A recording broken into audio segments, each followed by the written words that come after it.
Hello everyone, I hope that you're all doing well. This is me Sayyid Shujatullah.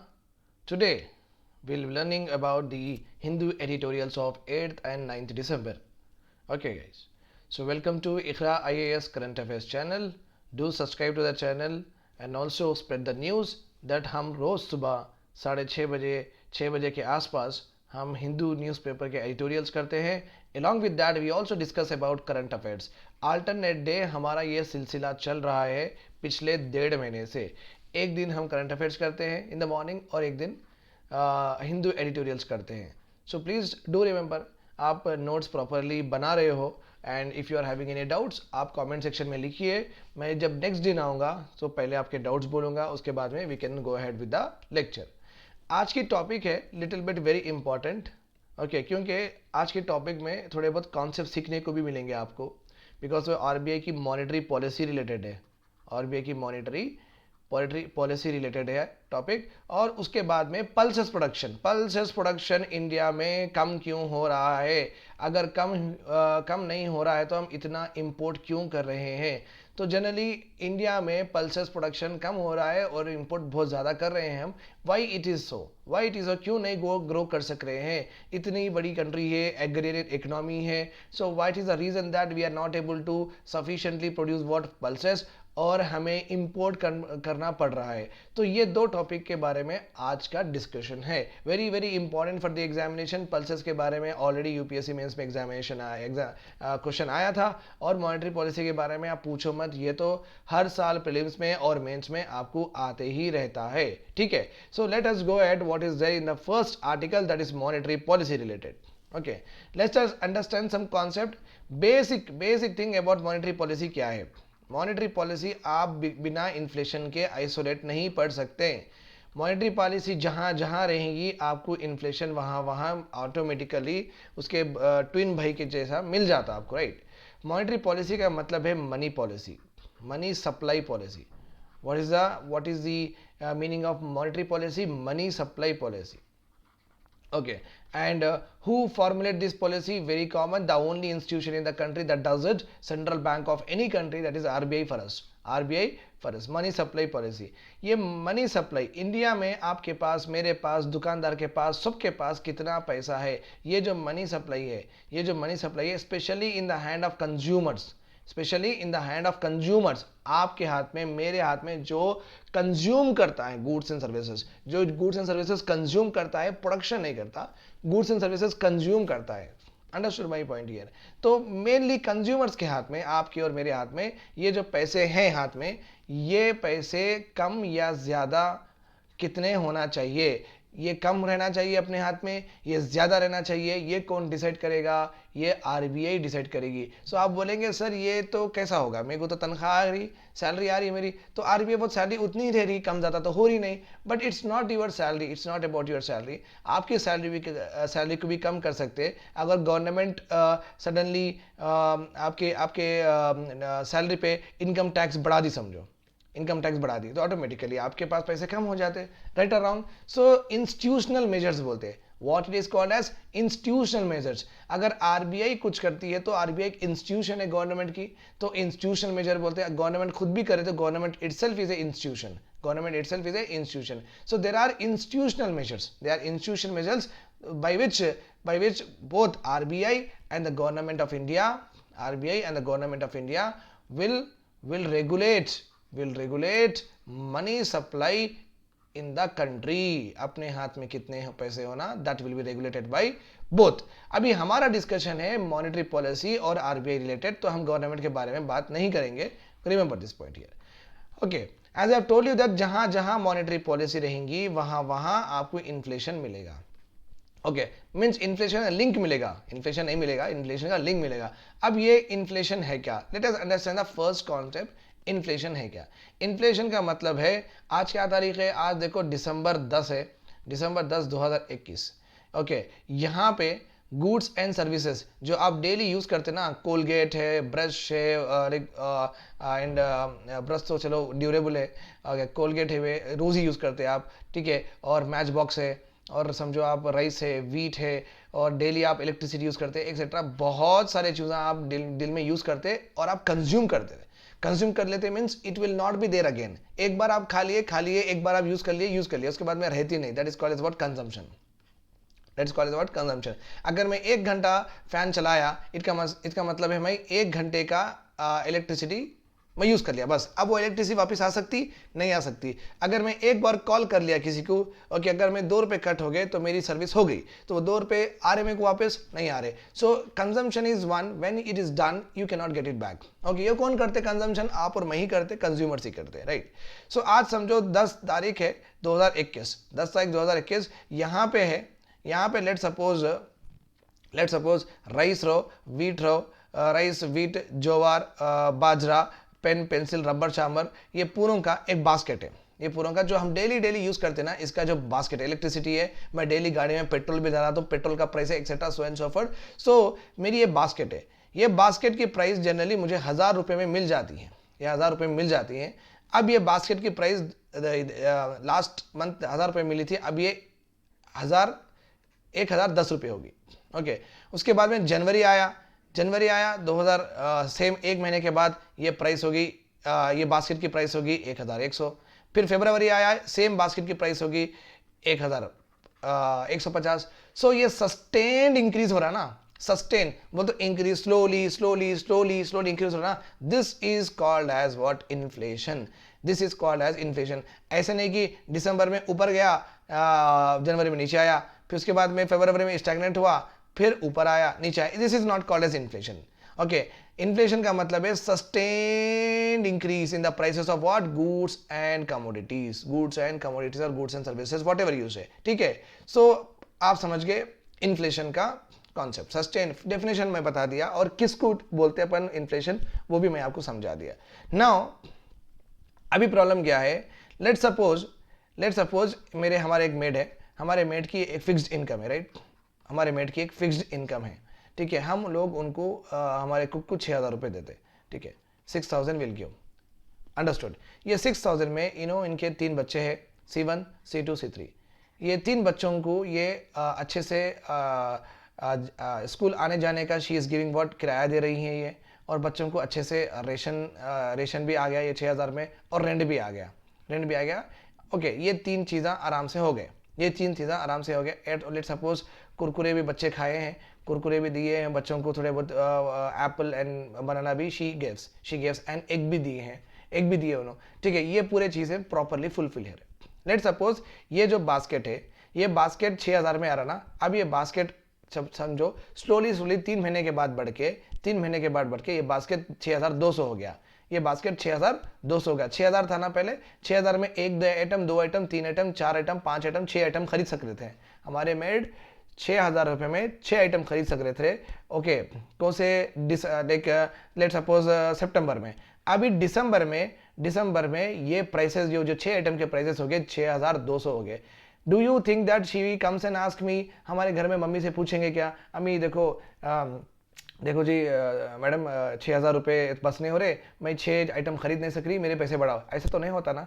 हम 6 महीने में एक बार, या एक ईद से लेके दूसरे ईद से, या एक दीपावली से लेके दूसरी दीपावली तक हम ऐसा बढ़ाते. साल में बढ़ाते या 8 महीने में बढ़ाते, ऐसा तो 2-3 महीने में नहीं बढ़ाते, राइट. हम नहीं बढ़ाते. तो लेट सपोज अब प्राइसेस बढ़ गए, उनकी फिक्स्ड इनकम 6000 है, इतनी ही रह गई. अभी क्या करेंगे क्या? What she will do? उनको पता नहीं कि ऐसे प्राइसेस बढ़े, उनको पता नहीं. तो व्हाट शी विल डू? अब ऑटोमेटिकली क्या होता? When she first of all she will fulfil what? Basic needs. वो फूड, क्लॉथिंग होने के बाद में, ओके, ये जो 3 आइटम है ना, ये जो 3 आइटम है, she stops buying this too. Kurkure है, एप्पल है, बाइंग दिस टू, बिकॉज उनके पास पैसे बचे नहीं. तो बाद में 2-3 महीने के बाद रियलाइज हुआ कि अरे भाई पैसे बढ़ गए बोल के उनको रियलाइज हुआ. But all of a sudden realise नहीं हुआ. ओके, जब वो स्पेंड करने गई तो उनको ये हो गए, बट बहुत कम पैसे बच गए. So she avoided what? Kurkure and Apple. तो इससे उनकी स्टैंडर्ड ऑफ लिविंग बढ़ी या कम हुई? इनकी स्टैंडर्ड ऑफ लिविंग कम हुई. स्टैंडर्ड ऑफ लिविंग कम होने का मतलब है जैसा आप जी रहे थे वैसा आप अभी नहीं जी रहे हैं, उससे कम लेवल पे जी रहे हैं. That is called as what? Standard of living कम हुई. पहले वो 6 आइटम खरीद के जी रहे थे, अब वो 6 आइटम्स नहीं खरीद सक रहे, उसमें से एप्पल, कुरकुरे जा रहा, 4 आइटम्स आ रहे, because of what? Inflation, because of what? Increase in price. That's why inflation is not good, my dear students, for the fixed income groups, okay, for the labor, for the casual labours etcetera, उनके लिए inflation बहुत बहुत बहुत impact करता है, उनकी stand of living पे impact कर सकता है, उनके हेल्थ एक्सपेंडिचर पे इम्पैक्ट कर सकता है, उनके व्हाट न्यूट्रिशन पे भी इम्पैक्ट कर सकता है। इसलिए आरबीआई का काम क्या है, ये जो, और इंडिया में देखो बहुत, ये 36 करोड़ ऑफ द पॉपुलेशन पूर है और उनके फिक्स्ड इनकम पे काम करती है। ये तो उनके फिगर से उससे ज़्यादा ही ऑब्वियसली होंगे पुअर, जो कि फिक्स्ड इनकम पे काम करते हैं, जो सिक्योरिटी गार्ड्स है, जो सुपरमार्केट में काम करते हैं, जो मैकेनिक्स हैं। वो मैकेनिक भाई दिन में कितना भी कमा लेगा, वो दिन में 500 रुपये भी कमा लेगा तो महीने का उसको ऑन एन एवरेज इतना ही आएगा, राइट। और ऊपर से संडे छुट्टी, ये छुट्टी भी रहती है तो उसको एवरेज इतना ही आया, उसकी भी एक फिक्स इनकम है। तो ये पूरा उनको इम्पैक्ट हो जाता, उनका स्टैंड ऑफ लिविंग कम नहीं हो जाना बोल के एक इंस्टीट्यूशन बनाए आरबीआई, जिसका काम है कि इन्फ्लेशन से ऊपर जाने से रोकना है। इन्फ्लेशन से ऊपर जाने से रोकने से क्या होता है, ये जो गरीब लोग हैं, ये जो पूर पॉपुलेशन है, ये जो फिक्स इनकम ग्रुप है, इनके एक्सपेंसेस पे दबाव नहीं पड़ेगा और इन एक्सपेंसेस अच्छे से करके अपनी स्टैंडर्ड ऑफ लिविंग बरकरार रख सकते, सस्टेन रख सकते, मेंटेन रख सकते। Getting my point. तो आप ये समझ गए व्हाट इज इन्फ्लेशन। मैं आपको बता दिया इन्फ्लेशन का मतलब क्या है, ठीक है, ओके। और इन्फ्लेशन का डेफिनेशन बताया, इन्फ्लेशन का कॉन्सेप्ट बोला मैं आपको, और इन्फ्लेशन और मनी सप्लाई का इन्फ्लेशन क्यों कम करना है, इन्फ्लेशन क्यों कम करना है, ये भी मैं बतला दिया। नाउ अब इन्फ्लेशन होता क्यों, वेरी कॉमन थिंग। अब इन्फ्लेशन होता क्यों, ये अब मैं देखो why it is harmful, I have told you, okay, whose job, I have told you. अब ना ये आंसर करेंगे वाई इन्फ्लेशन होता क्यों, इन्फ्लेशन प्राइस राइज होता क्यों। वेरी कॉमन है, सपोज आपकी एक मिर्ची पकौड़ी की बंडी है, मिर्ची पकौड़ी की आपकी एक स्टॉल है, आपकी एक स्टॉल है। समझो आपके पास 100 मिर्ची है, आगे 100 कस्टमर्स हैं, ओके। सो एक कस्टमर मैक्सिमम एक ही खा सकता, लेट सपोज एक ही खा सकता, उससे ज़्यादा नहीं खा सकता, that is standard you suppose. तो 100 मिर्ची आप बनाए और 100 कस्टमर से, तो आप रखे उसकी प्राइस 2 रुपये, एक मिर्ची की प्राइस रखे आप 2 रुपये। अब समझो आप 100 बनाए, क्योंकि आपके पास तो प्रोडक्शन आप बढ़ाए नहीं, you did not increase your production, वही 2 लेबर काम कर रहे, फिर एक ही चूल्हा है आपके पास, तो आपके पास तो उतना ही है, 100 प्रोडक्शन करने की कैपेसिटी 100 ही है, ठीक है। सो क्या हो गया, 200 लोग आ गए आपके पास, ओके, 200 लोग आ गए। तो आप एक दिन देखेंगे 2 रुपये में बेचेंगे, नहीं भाई नहीं है बोल के बोल देते। तो दूसरे दिन क्या करेंगे, आप सप्लाई इंक्रीज करना सोचेंगे, बट आपके पास उतना इन्वेस्टमेंट नहीं है, आप सप्लाई इंक्रीज कर नहीं सकते, ठीक है। तो आप क्या करें, वही और लोग आपसे पूछते जा रहे, एज ए रेशनल कस्टमर आप क्या करेंगे। अगर मैं कोई चीज़ आपसे 1 से 10 बार पूछते गया, तो आप क्या करते, भाई आपका ही रेंट देख लो, आपका ही रेंट देख लो, अगर आप नहीं दे रहे, अगर कोई रेंट बराबर नहीं देता तो आप दूसरे को देख लेते, राइट, कोई ज़्यादा देगा, राइट। सो अगर यूजुअली अगर 5-6 कस्टमर्स आ गए आपके पास रेंट के लिए, हम आपको भी चाहिए, देखो आपका घर दो, आपका घर दो, रेंट दो, तो आप क्या करते, सबसे ज़्यादा जो दे रहा उसको चूज करते या नहीं करते, राइट। यहाँ पे भी यही होता, ये दुकानदार क्या बोलता, 3 रुपये में एक मिर्ची, 3 रुपये में एक मिर्ची। तो यहाँ पे 200 रुपये, जो 200 लोग खाने आए थे, ऑटोमेटिकली 100 लोग जो गरीब थे वो खा नहीं सके, 100 लोग जो गरीब थे ये खरीद नहीं सके, उनको इम्पैक्ट हो गया। और जो 100 लोग थे उनको ज़्यादा में मिला, क्यों हो गया ये, 200 डिमांड जब इंक्रीज होती थी ना, जब आगे वाले ज़्यादा, पूछने वाले ज़्यादा है और देने वाले कम है, देने की चीज़ कम है और आगे वाले पूछने वाले ज़्यादा है, जब सप्लाई कम हो जाती डिमांड से, when demand is more than supply और supply is less than demand, तो ऑटोमेटिकली एक दुकानदार रेशनली आप सोचो कि वो प्राइस बढ़ाता है, वो price very commonly he will increase. Remember this point here.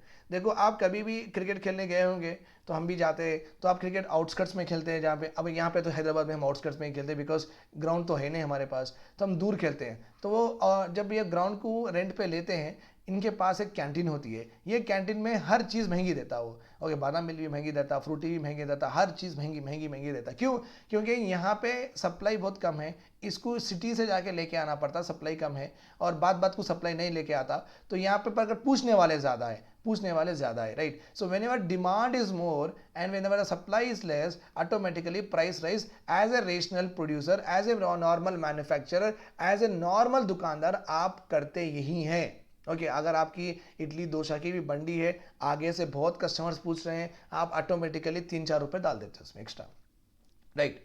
So understood my point. Inflation क्यों होता है, इन्फ्लेशन इस वजह से होता है जब डिमांड बढ़ती। अब नाउ समझ डिमांड बढ़ी कैसा, ओके, सप्लाई कम है, डिमांड बढ़ रही, ओके, लेकिन इसका मतलब यहाँ पे 4 यूनिट्स है, 4 यूनिट्स है, इसका मतलब डिमांड बढ़ रही का मतलब है 4 रुपये नहीं है यहाँ पे।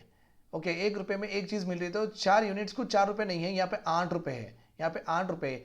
This too much money chasing too few goods, too much money chasing too few goods. So पैसों से ही डिमांड क्रिएट होती है माय डियर स्टूडेंट्स, पैसों से ही डिमांड क्रिएट होती है। इसका मतलब है लोगों के पास पैसे ज़्यादा आ गए, लोगों के पास पैसे ज़्यादा आ गए। Because of that the money with the people has been increase, money with the people has been increase, because of that what is happening, prices increases. क्योंकि ऑल ऑफ ए सडन तो आप नहीं बढ़ा सकते ना प्रोडक्शन। चलो भाई, two wheeler का प्रोडक्शन, टू व्हीलर में ज़्यादा इन प्राइस राइज देखा गया है, टू व्हीलर का जो भी है बाइक्स है उसमें क्या है, मानो इन्फ्लेशन हुआ। तो इन्फ्लेशन क्यों हुआ, इसका मतलब क्यों हुआ, यहाँ पे इकोनॉमी जब रिकवर हो रही थी अपनी पैंडेमिक के बाद, बहुत लोगों को जॉब मिला, बहुत लोगों को जॉब मिलने की वजह से बहुत लोग टू व्हीलर का ऑर्डर दे दिए। अब इन्होंने ये manufacturers, automobile manufacturers, okay, can they increase the supply all of a sudden? क्या ओवरनाइट एक नया प्लांट खत्म शुरू कर दे के एकदम से 200-400 कार हो, ये कार रहो या टू व्हीलर हो, बना सकते क्या? नहीं बना सकते। So they can not increase the supply all together, right. और दे करना भी नहीं चाहेंगे क्योंकि उनको हर बाइक के ऊपर 10,000 रुपये एक्स्ट्रा आएंगे, राइट। सो ये क्या हो गया, फिर अगेन लोगों के पास पैसे ज़्यादा आने की वजह से वो ज़्यादा डिमांड कर रहे हैं, डिमांड करने की वजह से प्राइस राइज हो रहा है। Okay, I have given you many many many scenarios to understand inflation, समझ जाइए आप। ओके, नाउ अभी गवर्नमेंट का काम क्या है, ये इन्फ्लेशन, सी प्राइस राइज, इन्फ्लेशन हो रहा है, प्राइस राइज हो रहा है, तो मैं बोला कि प्राइस राइज इज हार्मफुल, मैं बता दिया आपको प्राइसेस क्यों हार्मफुल है। तो अभी गवर्नमेंट, आरबीआई क्या कर रही है after pandemic, after pandemic what RBI is doing, because economic growth बढ़ाना है, इकोनॉमिक ग्रोथ बनाना है, लोगों को एम्प्लॉयमेंट देना है, लोगों को एम्प्लॉयमेंट देना है, और यहाँ पे है इन्फ्लेशन। अगर इकोनॉमिक ग्रोथ बनाना है तो आरबीआई एक काम करेगी, क्या काम करेगी, आरबीआई इंटरेस्ट रेट कम रखेगी। इंटरेस्ट रेट कम रखने की वजह से आरबीआई के इंटरेस्ट रेट्स है जो कि जिसका नाम है रेपो रेट्स, जिसका नाम है रेपो रेट्स, ये लिक्विडिटी इंजेक्ट करते हैं। Liquidity nothing but hard cash, hard cash, आपके हाथों को कैश को बोलते हैं लिक्विडिटी, ये लिक्विडिटी इंजेक्ट करते हैं, okay, with the help of repo rate, okay.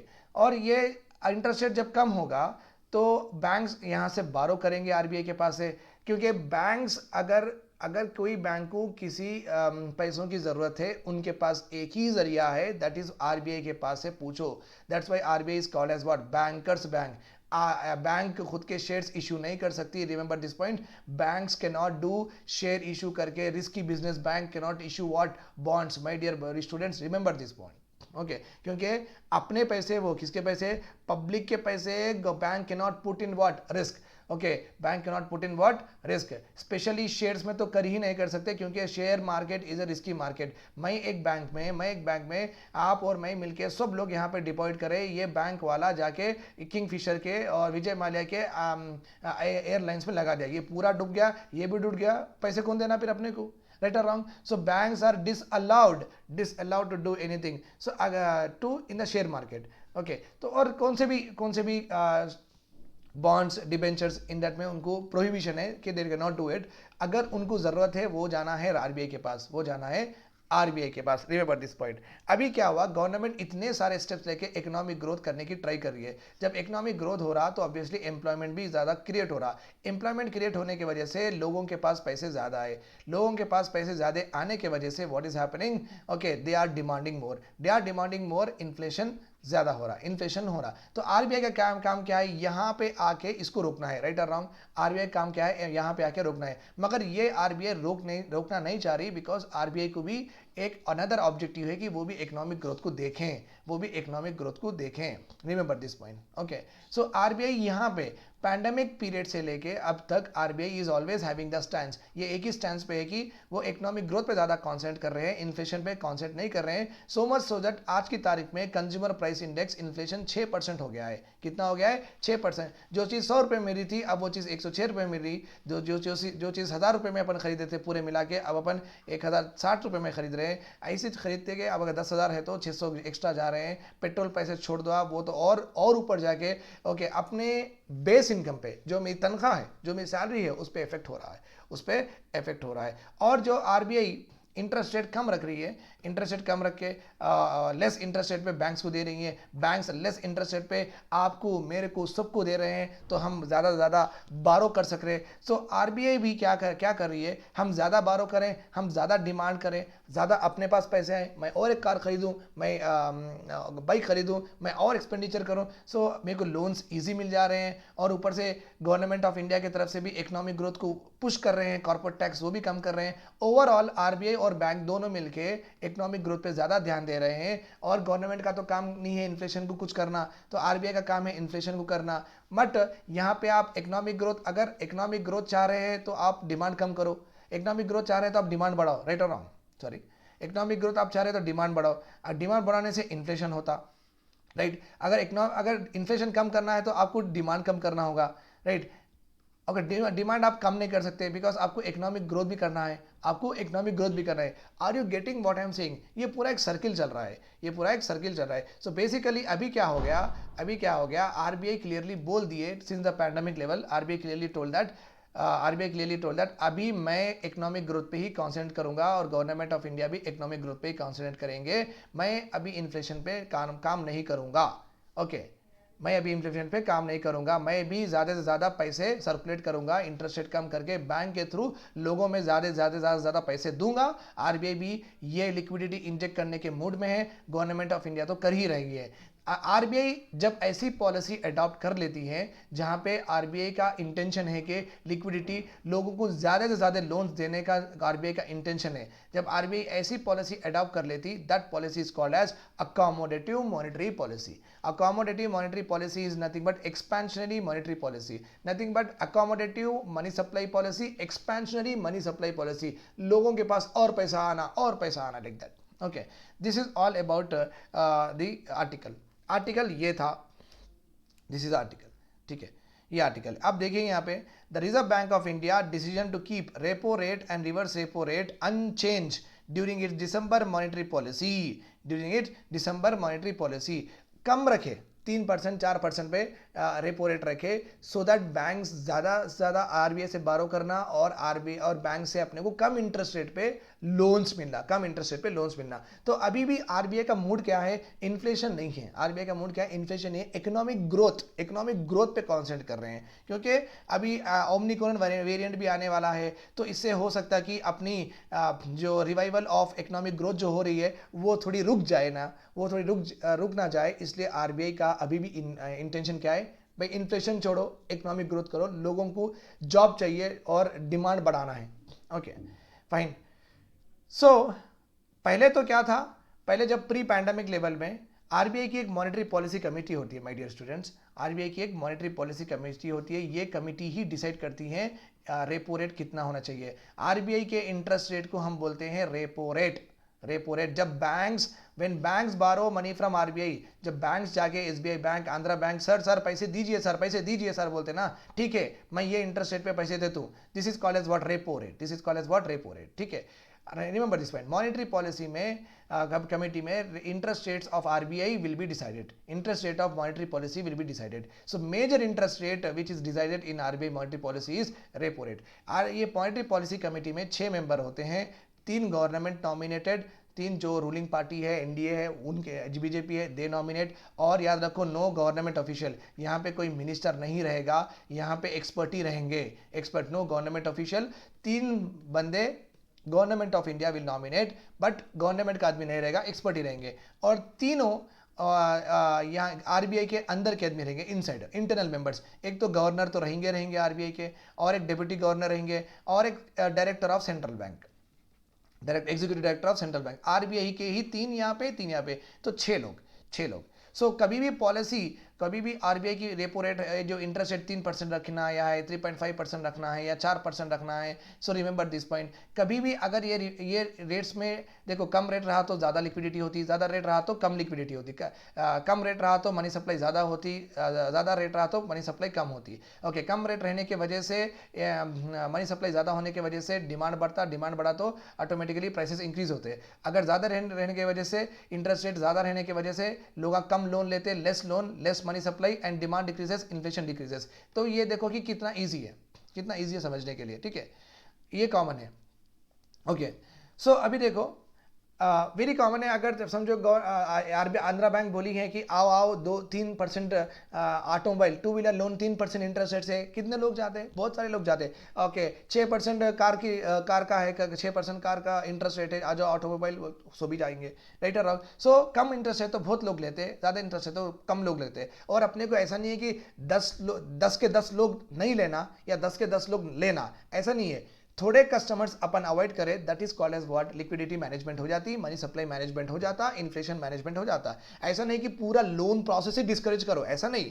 Okay उसमें से थोड़ा चंक जो इफेक्ट कर सकता है इन्फ्लेशन, वो निकाल देना है अपने को। ओके रिमेंबर दिस, वो निकाल देना है।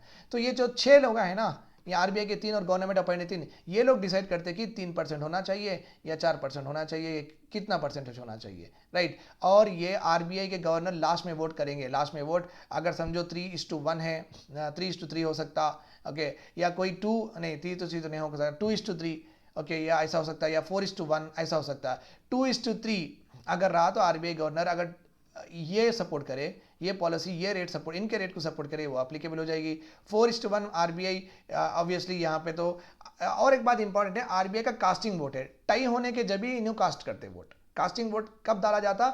जो एट दी एंड, जब टाई होता ना, जब डाला जाता। तो आरबीआई गवर्नर लास्ट में डालते हैं। अगर ऐसी सिचुएशन में तो आरबीआई डाल के नहीं, डाल के फायदा नहीं है, क्योंकि 4:1 इज ऑलमोस्ट थॉट लाइक अगर आरबीआई गवर्नर यहाँ पे आओ या यहाँ पे आओ तो यही पॉलिसी जीतती, राइट, इनकी पॉलिसी ही जीतेंगी, राइट। सो एक लिबरलाइज प्रोसेस है, एक democratic process of fixing what repo rate है यहाँ पे, रिमेंबर दिस पॉइंट हियर। तो आरबीआई की मॉनेटरी पॉलिसी पहले तो वो लोग कम रखे रेपो रेट, वो तो यूनानिमस था डिसीजन पैंडेमिक लेवल में, because accommodative money supply policy बढ़ाने के लिए तो वो लोग रखे थे। बट अभी की जो मॉनेटरी पॉलिसी है वहाँ पे यूनानिमस कंसेंसस नहीं आया। पहले 6 के 6 लोग ठीक है कम करेंगे बोले थे, अब 6 के 6 लोग नहीं बोले, अब क्या बोले, 5 लोग कम करेंगे बोले। एक को डिसेंट था, उन्होंने बोले नहीं, अभी हम लिक्विडिटी, अभी हम इन्फ्लेशन ज़्यादा हो रहा है, हम पैसे मार्केट के कम करेंगे। तो एक का व्यू वो था, 5 का व्यू वो था। Okay so RBI rightly indicated that economic activities are India's are slowly coming up. Okay but RBI also said that we are having inflation भी हो रहा है, हम इकोनॉमिक ग्रोथ को प्रमोट कर रहे हैं, बट इन्फ्लेशन भी हो रहा है। ये आरबीआई रियलाइज करी है। Okay so central bank also said that देखो 5.3% हो गया इन्फ्लेशन, कंज्यूमर प्राइस इन्फ्लेशन, 100 रुपये की चीज़ 105 रुपये में आ रही है, तो 5% ऑलरेडी बन गया। और एक उर्जित पटेल कमेटी थी, कौन सी कमेटी थी? उर्जित पटेल कमेटी। उर्जित पटेल साहब क्या बोले, अगर इन्फ्लेशन को टारगेट करना चाहिए, he has given a concept of what inflation targeting. So RBI का ये काम है कि वो हमेशा इन्फ्लेशन ये बैंड में टारगेट करना, 2% या 4%, ओके सॉरी 6%।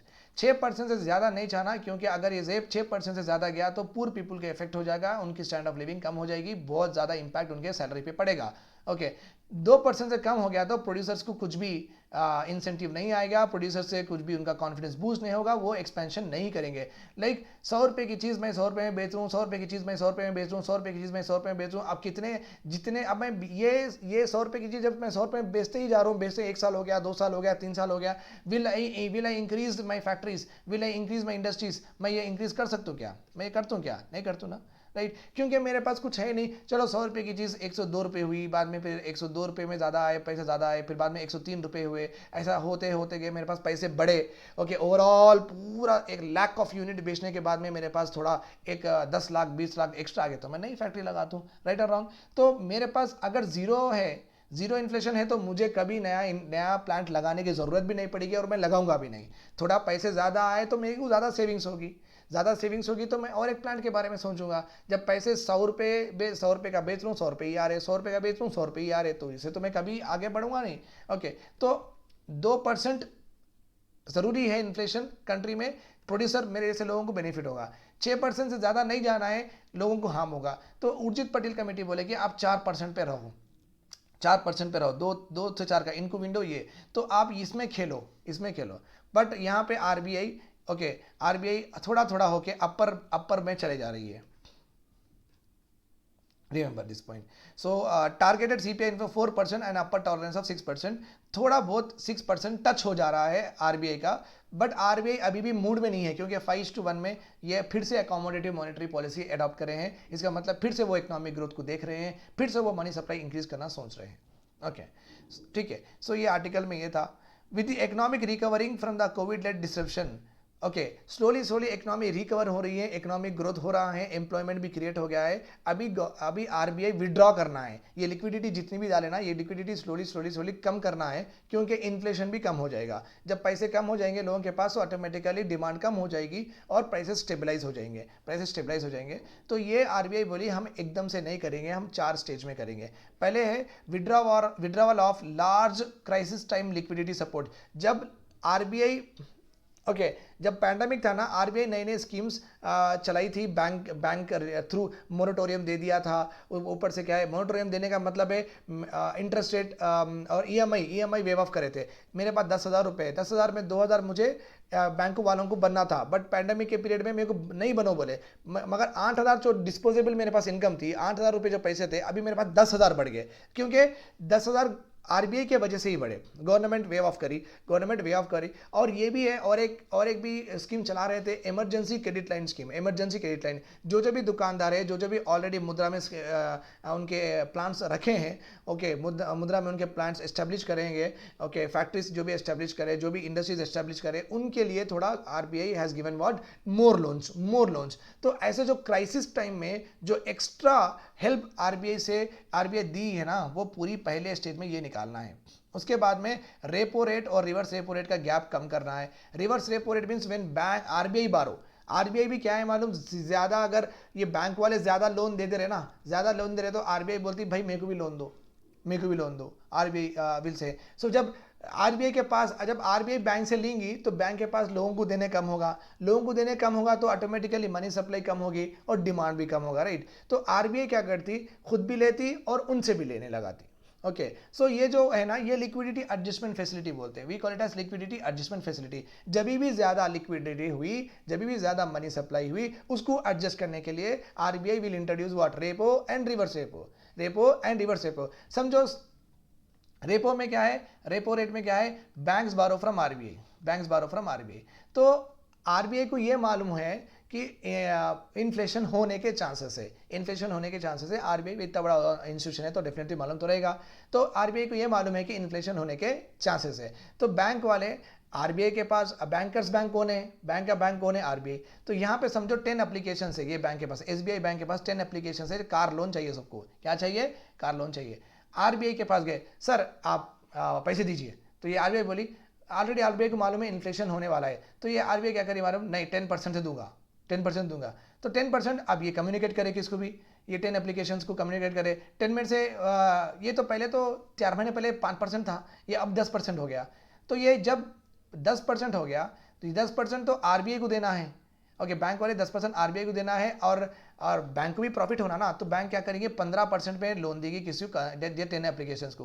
15%, ये सुनते ही इनको हार्ट अटैक आ गया, किसको, ये लोगों को, अरे भाई नहीं चाहिए, आपका लोन आप ही रख लो, 10 क्या है ये, 15% ना होना चाहिए। इसमें से 10 में से 8 लोग तो घर को चले जाएंगे, 2 लोग फिर भी ले लेंगे, बिकॉज वो लोग एफर्ट कर सकते हैं। तो ऑटोमेटिकली जितनी लिक्विडिटी पैसे इनके हाथ में ज़्यादा आने थे, अभी नहीं आए, तो इस तरीके से आरबीआई क्या करती, उनको देना है तो भी इंटरेस्ट रेट, और उनसे लेना है तो भी इंटरेस्ट रेट को मनूवर करके अपने हाथ में कितना पैसा होना चाहिए, नहीं होना चाहिए, आरबीआई डिसाइड करती है। ओके, सो ये भी गैप कम करना है।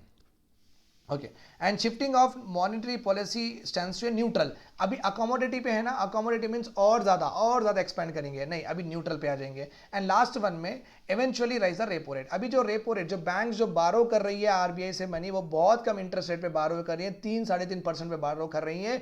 आगे जाके इसको हम कर देंगे नॉर्मली 5-5.5 तक कर देंगे। ओके, सो ये 4 स्टेज में RBI is going to what control and implement is monetary policy. Okay, but all of a sudden नहीं करेंगे, क्योंकि still we are in the recovery phase of the economy. अभी इकोनॉमिक ग्रोथ चाहिए, अभी money supply और होना चाहिए, तो हम नहीं लेंगे इन्फ्लेशन को अभी भी हम ध्यान नहीं देंगे, वो बड़ा तो बड़ा, और थोड़े दिन हम वेट करेंगे। ओके, अभी हम अपना है इकोनॉमिक रिवाइवल, क्या है अपना काम, economic revival. Okay, so RBI का, okay, then RBI is also जो भी ग्रोइंग लिक्विडिटी हो रही थी, जो भी थोड़ा बहुत आरबीआई सोच रही है कि जो भी ज़्यादा से ज़्यादा पैसा जो फिर रहा है, स्प्रेड हो रहा है या सर्कुलेट हो रहा है इकोनॉमी में, थोड़ा बहुत अपन निकाल लेंगे. Okay, so RBI has got variable repo reverse repo rate, variable rate reverse repo, और एक क्या है, government security acquisition programme. Government security acquisition programme, government के सिक्योरिटीज बेच के, गवर्नमेंट के पेपर्स बेच के बैंक वालों से पैसे ले लेना.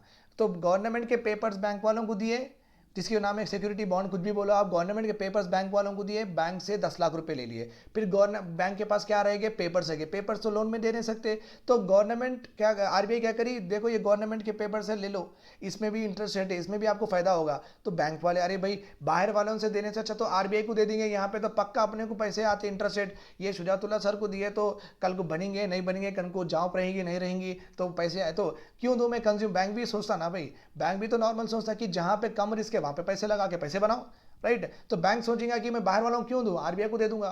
तो बैंक, बिकॉज आरबीआई के पास इशूड इनकम है, पक्का आने वाले हैं पैसे, तो बैंक, आरबीआई जब ये स्कीम लाती, ले लो सिक्योरिटीज, तो पूरे बैंक रेडी हो जाते लेने के लिए, और पूरे बैंक क्या करते, उनके पैसे देते. जब उनके पैसे देते, बैंक वालों के पास पैसे कम हो जाते. जब बैंक वालों के पास पैसे कम है तो इंटरेस्ट रेट यूजुअली कम हो जाता है. ये मॉनेटरी पॉलिसी में कॉन्सेप्ट है, आप समझ लेना बाद में. तो और इंटरेस्ट रेट बढ़ गया तो लोग नहीं लेंगे लोन्स, राइट. जब लोग नहीं लेंगे लोन्स तो मेरी सप्लाई कैसा होगी, ज़्यादा नहीं होगी, तो कंट्रोल हो जाती, राइट. तो गवर्नमेंट सिक्योरिटी एक्विजिशन प्रोग्राम चलाने की सोच रहे आरबीआई. और variable reverse repo rate, variable rate reverse repo is nothing but आपको 7 दिन, 14 दिन, 18 दिन, इस बेसिस पे आपको इंटरेस्ट रेट देंगे. ओके, ऐसा नहीं कि आपको फिक्स इंटरेस्ट रेट देंगे, इन्फ्लेशन को देखते हुआ आपको इंटरेस्ट रेट मिलेगा. 7 दिन के लिए इतना देंगे, 15 दिन के लिए इतना देंगे, on the condition of what, situation in the country. So in this way, the RBI want to observe the liquidity surplus. RBI wants to observe the liquidity surplus. Okay, यही था पूरा. I hope you got this total prices. And RBI ये भी बोल रही है कि RBI may not contemplate hiking the repo rate का कोई अभी इन्फ्लेशन कंट्रोल करने का कोई चांस नहीं है.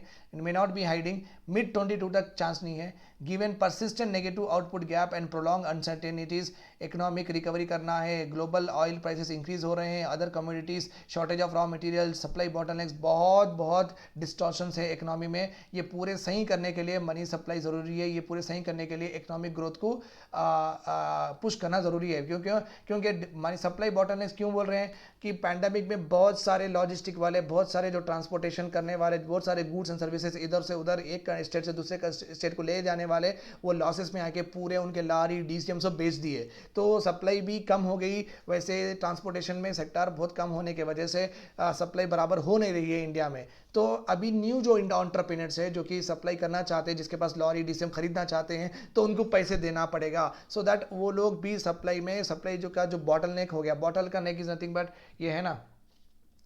ओके, सो ये पूरा बॉटल समझो, ये वाटर बॉटल समझो, ये नेक ये यहाँ पे पूरा अच्छा है, सप्लाई प्रॉब्लम है, ये छोटी होगी, नैरो होगी, मीन्स वहाँ पे डिस्टर्बेंस है. Bottle neck is nothing but disturbance, छोटी होगी, नैरो होगी. तो ये जो है ना, ये बराबर बॉटल के जैसा लंबा ऐसा होना चाहिए. तो जहाँ पे ये बॉटल नेक जो ट्रांसपोर्टेशन कम हो गया है, सप्लाई चेन, वहाँ पे लोन दे के ट्रांसपोर्टेशन को बढ़ाओ और बराबर लेके आओ. That is called as what, supply bottlenecks को निकालना. तो बहुत सारे प्रॉब्लम्स हैं, आरबीआई बोल रही है इकोनॉमी में बहुत सारे प्रॉब्लम्स हैं, ये पूरे प्रॉब्लम्स निकालना है. तो हम अभी इन्फ्लेशन को नहीं देखेंगे, हम अभी इकोनॉमिक ग्रोथ को ही देखेंगे, ठीक है. ये आर्टिकल था, मैं बहुत सारे कॉन्सेप्ट यहाँ पे आपको एक्सप्लेन कर रहा हूँ, which is very very important for the examination. Okay, अभी जो लास्ट वन है, why India unable to produce enough pulses. क्या प्रॉब्लम है भाई, हम ये तूर दाल, ग्राम दाल, ये जो ग्रीन दाल, ये रेड ग्राम, ब्लैक ग्राम क्यों नहीं प्रोड्यूस कर सक रहे हैं, क्या प्रॉब्लम है अपना इतनी बड़ी एग्रीकल्चर इकोनॉमी रह के. ओके, इन अप्रैल, थोड़ा फैक्ट्स देख लेंगे, very very important.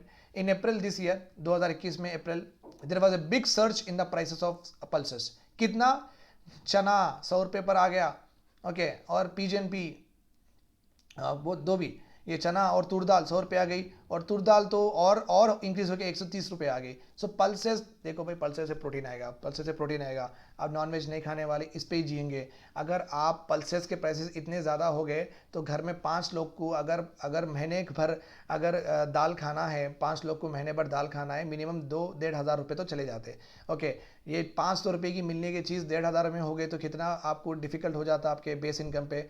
Daddy security guard है, डैडी आपके एक दुकानदार हो सकते हैं, डैडी आपके एक छोटे हवालदार हो सकते हैं, होम गार्ड हो सकते हैं, तो उनकी तो फिक्स सैलरी है, कितना प्रॉब्लम हो जाता है, राइट और रॉन्ग। तो आप पल्सेस कम खाएंगे, आप प्रोटीन की जगह पे आपके डैडी आपको राइस ज़्यादा खिलाएंगे तो आपकी न्यूट्रिशन ख़राब होगी। तो पल्सेस से हिडन हंगर होता, पल्सेस से हिडन न्यूट्रिशन होता। क्या होता? हिडन न्यूट्रिशन, जो दिखता नहीं बट होता, ठीक है। बट गवर्नमेंट क्या करती थी, हमेशा कभी भी पल्सेस का प्रॉब्लम होता था, गवर्नमेंट का काम क्या था, इंपोर्ट करो इंपोर्ट करो। So the government acted by removing the quantitative restrictions on import. Okay, कितना भी इंपोर्ट कर लो। पहले बोलते थे कि 10 मिलियन टन ही करना वीट, ओके 10 मिलियन टन ही करना, नहीं तुर दाल, ग्रीन ग्राम एक्सेट्रा। अभी गवर्नमेंट क्या करी, बिकॉज डोमेस्टिक सप्लाई कम होने की वजह से government has done that, quantitative restrictions निकाल दिए हैं so that more and more import आना, और अपने इंडिया में पल्सेस की कमी नहीं रहने की वजह से on June 24 it has also signed a memorandum of understanding with Myanmar तूर दाल के लिए, और मलावी ये कंट्री है तूर दाल के लिए सब्सिक्वेंटली। ओके, और government has taken steps okay to impose stock limits for wholesalers. Stock limits for wholesalers, एक होलसेलर के पास जाके, भाई तेरे पास कितने टन है, 10 मिलियन टन है, अच्छा जितने टन रखना है उतने ही टन रखना, उससे ज़्यादा नहीं रखना। होलसेलर्स के पास स्टॉक लिमिट्स दिए, इतने ही टन लेना वो लोग, उससे ज़्यादा नहीं लेना।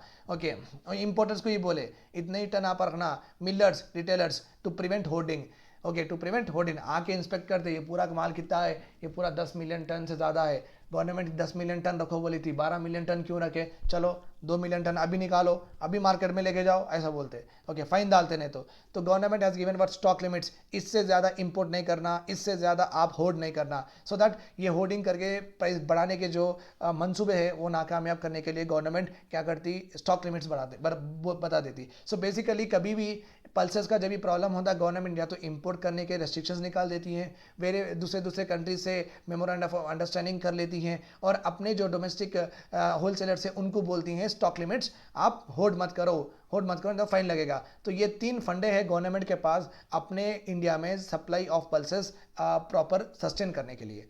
This is how government behaves every time the price of any essential commodities like dals goes up. It also the reason that India is the largest importer of pulses despite being the largest producer and consumer of the same.